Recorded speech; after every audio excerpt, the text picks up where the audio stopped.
وارث کا سایہ ایک آسمان اور ایک سائے دار درخت کے جیسا ہوتا ہے، جس کے نیچے رہنے والے اپنے آپ کو محفوظ سمجھتے ہیں. اور پھر ہمارے والد جیسے عاشق رسول جنہوں نے اپنی تمام زندگی اللہ و رسول کو راضی کرنے میں گزار دی. اللہ ان کے درجات بلند فرمائے، ان کو جنت الفردوس میں اعلیٰ مقام عطا فرمائے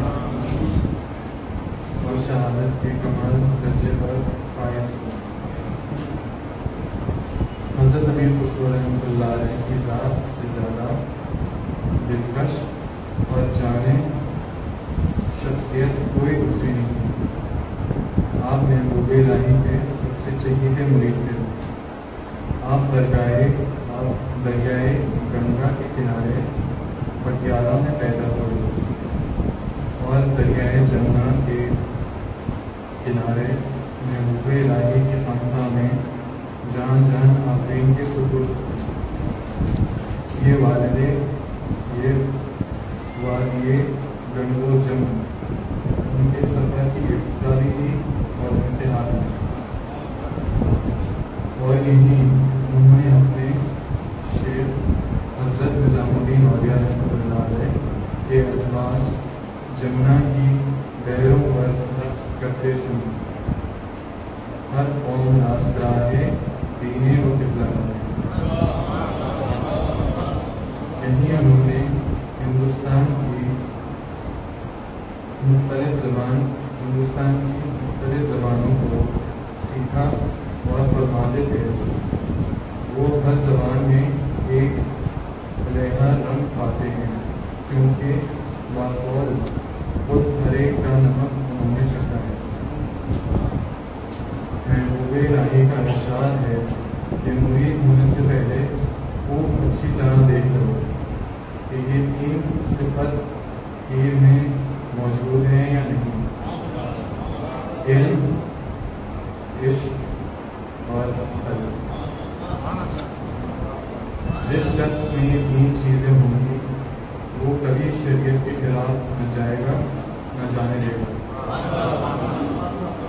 مگر حضرت امیر خسرو رحمۃ اللہ علیہ کا مرید ہونے کا قصہ اس سے کچھ مختلف ہے.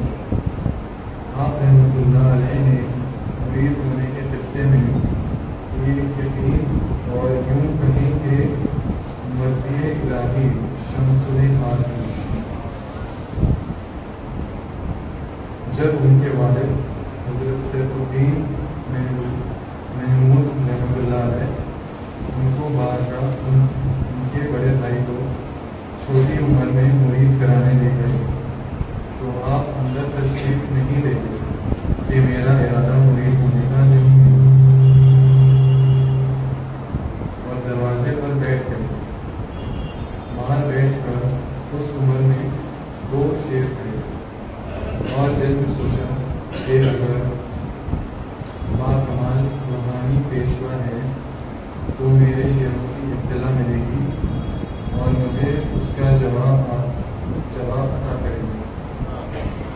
شاعری کے ذریعے جواب مجھے دے سکے. اس وقت میں اندر جا کر مرید ہو جاؤں. تو ایسا بادشاہ ہے کہ اگر تیرے محل کے چنگورے پر کبوتر بیٹھ جائے تو تیری برکت سے باز بن جائے. ایک مسافر ضرورت مند آیا ہے، وہ اندر آ جائے یا واپس ہو جائے؟ جواب یہ تھا کہ اندر آ جائے.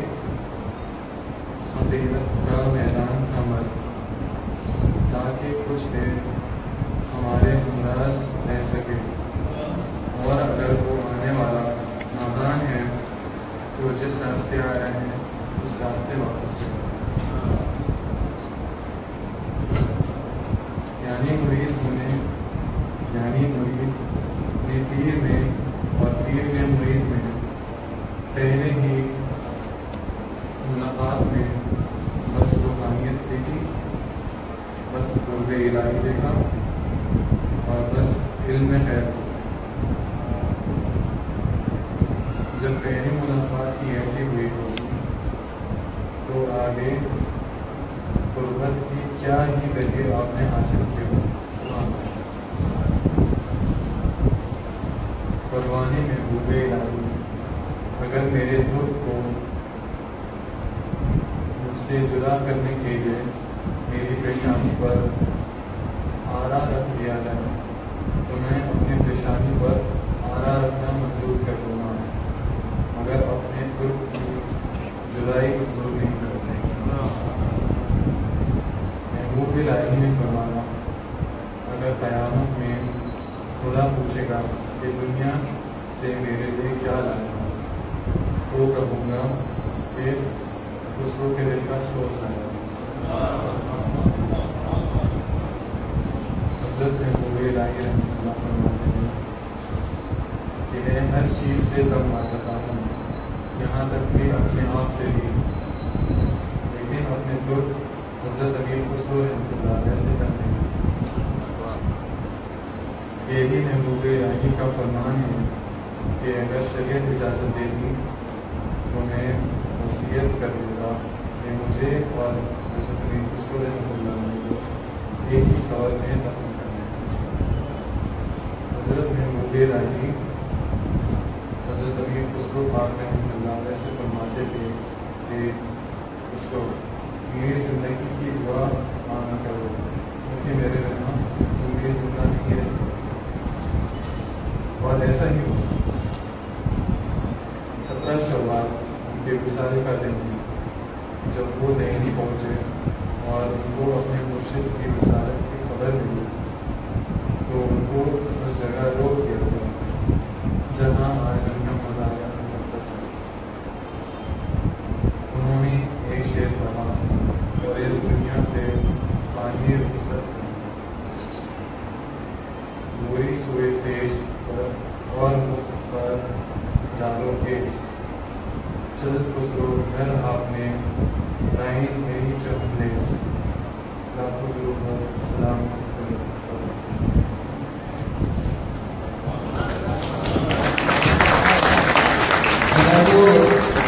جو کچھ آپ نے دیکھا اور سنا وہ کوئی تعجب کی بات نہیں ہے، اس لیے کہ جن کے حصے میں ایسی ماں آئی ہو، ایسی دادی آئی ہو، ظاہر بات ہے، اور ایسے استاد مرشد اور رہنما آئے ہوں جیسے خواجہ اعظم علی نظامی تھے، جن کے والد جو ہیں سید محمد مہدی نظامی جیسے اور کمال شخصیت رہے ہوں، ان کے سے یہ سب کچھ سننا کوئی تعجب کی بات نہیں ہے۔ میں اس کے لیے ان کو مبارکباد دیتا ہوں اور ان لوگوں کو مبارکباد دیتا ہوں جنہوں نے ان کی تربیت کی اور کر رہے ہیں۔